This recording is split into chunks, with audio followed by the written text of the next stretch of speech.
जय Hind. BSc part 2 maths में कौन कौन से टॉपिक आपको पढ़ना चाहिए जहां से 100% क्वेश्चन आने की पॉसिबिलिटी होता है, और नॉलेज पॉइंट व्यू से कौन कौन टॉपिक्स पढ़ना चाहिए, और केवल एग्जाम पास करने के लिए कौन कौन से टॉपिक्स आपको पढ़ना चाहिए, सारा चीज़ हम लोग डिटेल में बात करेंगे। तो चैनल को इसलिए छोटा सा रिक्वेस्ट है, अभी तक हमारे चैनल को सब्सक्राइब नहीं किए तो सब्सक्राइब कर ले और बेल आइकन का दबा दें। हाँ, आप इन दोस्तों के साथ शेयर करना नहीं भूलिएगा। चलिए इस वीडियो को शुरू करते हैं। जनरली जैसा कि मालूम है आपको, बीएससी पार्ट 2 में पेपर 3 और पेपर 4 पढ़ना होता है, क्योंकि आप paper 1 paper 2 already honours paper part 1 में पढ़ चुके हैं। पार्ट 1 पार्ट 2 की हम लोग बात करेंगे तो पेपर 3 और पेपर आपको 4 पढ़ना होता है। देखिए, आप पेपर 4 पहले 3 की बात करते हैं कि कौन कौन सी पॉइंट आपको पढ़ना चाहिए। देखिए, अगर बीएससी पार्ट 2 पेपर 1 में अगर आपको रियल एनालिसिस पढ़ना है, अगर आपको रियल एनालिसिस पढ़ना है तो कम से कम डेडिकांस थ्योरी ऑफ रियल नंबर्स का आपको पढ़ लेना है। पहले देखिए, पहले हम बात करेंगे पास करने के पॉइंट ऑफ व्यू से, उसके बाद करेंगे हम लोग knowledge of point of view से। ओके, तो चलिए, आपको डेडिकांस थ्योरी ऑफ रियल नंबर्स पढ़ना है, कम से कम पढ़ लेना है। उस पर रोल्स थ्योरम पढ़ लेना है, मीन वैल्यू थ्योरम पढ़ना है, और ट्वायलेट्स थ्योरम पढ़ना है, और प्रॉपर्टीज ऑफ रियल नंबर्स पढ़ना है। इतना टॉपिक्स कम से कम रियल एनालिसिस में पास करने के लिए आपको पढ़ना है, रियल एनालिसिस का क्वेश्चन सॉल्व करने के लिए पढ़ना है।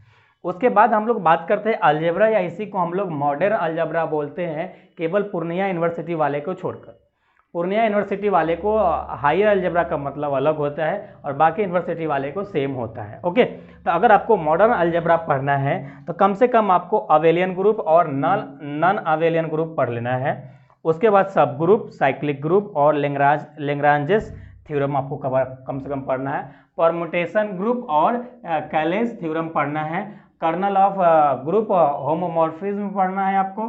फंडामेंटल थ्योरम ऑफ होमोमॉर्फिज्म पढ़ना है। तो कितने टॉपिक्स, 1 2 3 4 5 6, कम से कम 6 टॉपिक्स आपको पढ़ लेना है हायर अलजेब्रा के लिए। ओके, अब देखिए, किसी किसी को हायर अलजेब्रा पार्ट 1 में भी है, तो अगर पार्ट 1 वाले देख रहे हैं तो आपका भी काम का सेम चीज़ें है। ओके, उसके बाद बात करते हैं हम लोग इन्फिनाइट सीरीज। अगर आपको पढ़ना है पेपर 3 में, तो इन्फिनाइट सीरीज में कम से कम आपको जो पढ़ के जाना है, comparison test, Raabe's test, Cauchy condensation test, Leibniz test और गॉस टेस्ट। देखिए, इसमें से जितने भी टेस्ट है आपका, कम से कम 4 टेस्ट पे अगर आपको कमांड हो जाता है, चारों टेस्ट का कम से कम आपसे न्यूमेरिकल बन रहा है, तो आप इन्फिनाइट सीरीज में अच्छे मार्क्स और अच्छे क्वेश्चन सॉल्व कर सकते हैं लगभग सभी। ओके, उसके बाद हम लोग बात करते हैं पेपर 4 का। देखिए, पेपर 4 में हम लोग जनरली पहले हम लोग वेक्टर कैलकुलस पढ़ते हैं, और वेक्टर कैलकुलस के डायरेक्ट हम लोग बात करें तो डाइवर्जेंस, कर्ल, ग्रेडियंट, आपको 3 टॉपिक्स पढ़ना है। इसका प्रॉपर्टीज पढ़ना है, क्योंकि इसका प्रॉपर्टीज को भी आपको प्रूफ करने के लिए दिया जाता है, आपको पूरे डिटेल में अच्छे से पढ़ाए हैं। उसके बाद moment work done of by force आपको फाइंड आउट करने के लिए बोला जाता है, ये वाली टॉपिक पढ़ना है। उस पर टोटल वर्क डन भी पढ़ना, आपसे पूछता है, पढ़ लेना है। और आपको प्रोडक्ट पढ़ना है, 3 प्रोडक्ट और 4 प्रोडक्ट ऑफ वेक्टर आपको पढ़ लेना है। तो इतना पढ़ लेंगे तो आपका वेक्टर कैलकुलस में आराम से पास आउट हो जाएंगे और अच्छे मार्क्स भी आपका आ जाएगा। ओके, देखिए, उसके बाद हम लोग बात करते हैं डिफरेंशियल कैलकुलस का, डिफरेंशियल इक्वेशन की बात करते हैं। तो डिफरेंशियल इक्वेशन में जो मोस्ट इंपॉर्टेंट टॉपिक्स है, जहाँ से क्वेश्चन 100% नेसेसरी आने की पॉसिबिलिटी होता है, ये वाले टॉपिक्स है। कम से कम ये टॉपिक्स आपको कर लेना है। ओके, उसके बाद ये linear equation of the second order with constant coefficient वाली कर लेना है। तो 2 टॉपिक्स कर लेंगे तो आपका काम डिफरेंशियल इक्वेशन में हो जाता है। बाकी अदरवाइज जब कंपटीशन के एक एग्जाम में टाइम दे रहे हैं तो कोई नहीं, नो डाउट आप दे सकते हैं टाइम, लेकिन इतना टॉपिक्स कम से कम आप बीएससी पार्ट 2 निकालने के लिए पढ़ लीजिएगा। अदरवाइज कुछ आपका नहीं चला, जो चल रहा था, तो आप लफड़ा में पड़ जाएंगे। तो कम से कम आपको ये सब टॉपिक्स कवर कर लेना है। और देखिए, आप ग्रेजुएशन कर रहे हैं तो कम से कम आपको नॉलेज तो होना चाहिए, कम से कम कुछ तो नॉलेज होना चाहिए। ऐसा तो नहीं है कि बिल्कुल नथिंग टू डिस्प्ले आप रहिए और आप ग्रेजुएशन पास कर रहिए, तो ये अच्छी बात नहीं है। तो कम से कम जो भी टॉपिक्स आपको बता रहा है वो टॉपिक्स पढ़ लेंगे तो कुछ ना कुछ नॉलेज भी रहेगी और अच्छे मार्क्स भी आएगा। ओके, और पास करने में कोई इशू नहीं है कि एग्जाम चाहे जैसे भी जिस भी स्थिति में हो आप एग्जाम देंगे। ओके, अब बात करते हैं नॉलेज पॉइंट ऑफ व्यू से। देखिए, इसमें हमारा 2 सब्जेक्ट और बचा है, बताते हैं आपको। नॉलेज पॉइंट ऑफ व्यू से बोले तो लगभग आपको जो सिलेबस आपके पास है, चाहे जो भी यूनिवर्सिटी से हैं, मगध वाले हैं, पाटलिपुत्रा वाले हैं, पूर्णिया वाले हैं, ललित नारायण वाले हैं, बराबर वाले हैं, या आपका लखनऊ यूनिवर्सिटी वाले हैं या उड़ीसा से कहीं से हैं या उत्तराखंड से कहीं से हैं, ये मुंबई यूनिवर्सिटी वाले कहीं से भी हैं आप, तो कम से कम आपको सिलेबस का कम से कम 70% आपको पढ़ लेना है।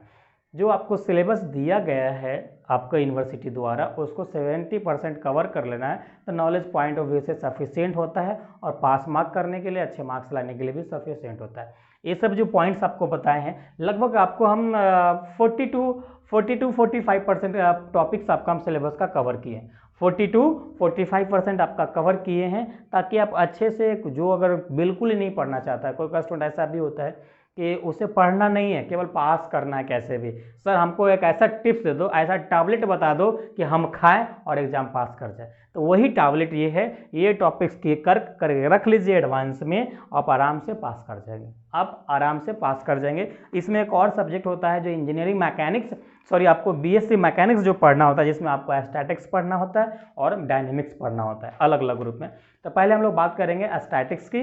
तो स्टैटिक्स में कम से कम आपको पढ़ना है इक्वेशन ऑफ द रिजल्टेंट पढ़ लेना है, उसके बाद जो पढ़ना है principle of virtual work of 2 dimension कर लेना है और काटेनरी कर लेना है। बस 3 टॉपिक्स ध्यान से सुनिएगा, इक्वेशन ऑफ द रिजल्टेंट, दूसरा topic principle of virtual work in 2 dimension और तीसरा काटेनरी। बस इतना कर लेना है, आपका काम हो जाएगा। देखिए इसमें से जितने भी टॉपिक्स आपको हम बता रहे हैं, लगभग सभी टॉपिक्स पे हमारे चैनल पे आपको वीडियो मिल जाएगा, लगभग सभी टॉपिक्स को हम कवर करके रखे हैं। तो ये टॉपिक चाहे तो आप पेज में नोट डाउन कर सकते हैं और हमारे वीडियो के माध्यम से अपना तैयारी सभी टॉपिक्स को कवर कर सकते हैं।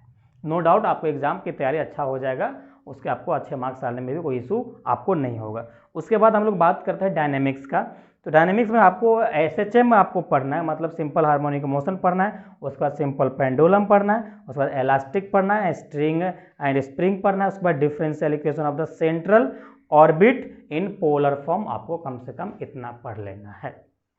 इतना पढ़ लेंगे तो आपका काम हो जाएगा, आराम से बीएससी में अच्छे मार्क्स आप लेके आ सकते हैं, नो डाउट। किसी प्रकार को भी आपको दिक्कत नहीं होने जा रहा है। तो आई होप ये वीडियो अगर आपके लिए हेल्पफुल है तो हमारे चैनल को सब्सक्राइब नहीं किए हैं तो सब्सक्राइब जरूर कर लीजिए और बेल आइकन के दबा दीजिए। हाँ बताइएगा कि नेक्स्ट जो हम आपके लिए वीडियो बनाऊँ, कौन सा टॉपिक्स पे बनाऊँ, इस पर कोई VVI लेक्चर्स आपको चाहिए या आपको पूरा फुल सिलेबस चाहिए, या आपको किसी एक सब्जेक्ट पे पर्टिकुलर एक सब्जेक्ट पे आपको गाइडलाइन वाली वीडियो चाहिए कि सर हमको पर्टिकुलर एक सब्जेक्ट का आप हमको गाइड कीजिए कि सर इस टॉपिक्स में क्या होगा, क्या पढ़ना होगा इसके अंदर। जैसे लेटर सपोज परमुटेशन ग्रुप है तो इसके अंदर हमको क्या पढ़ना होता है, ये चीज़ें बताइए, समझाइए। तो पर्टिकुलर अगर ऐसा चाहिए किसी एक सब्जेक्ट पे तो आपको हम बता देंगे, उसके लिए आप कमेंट कीजिएगा तो आपके लिए हम वीडियो प्रोवाइड कर देंगे। तो चलिए हम लोग फिर मिलेंगे नेक्स्ट लेक्चर में, जब तक अपना ख्याल रखिए। Thanks, love you all.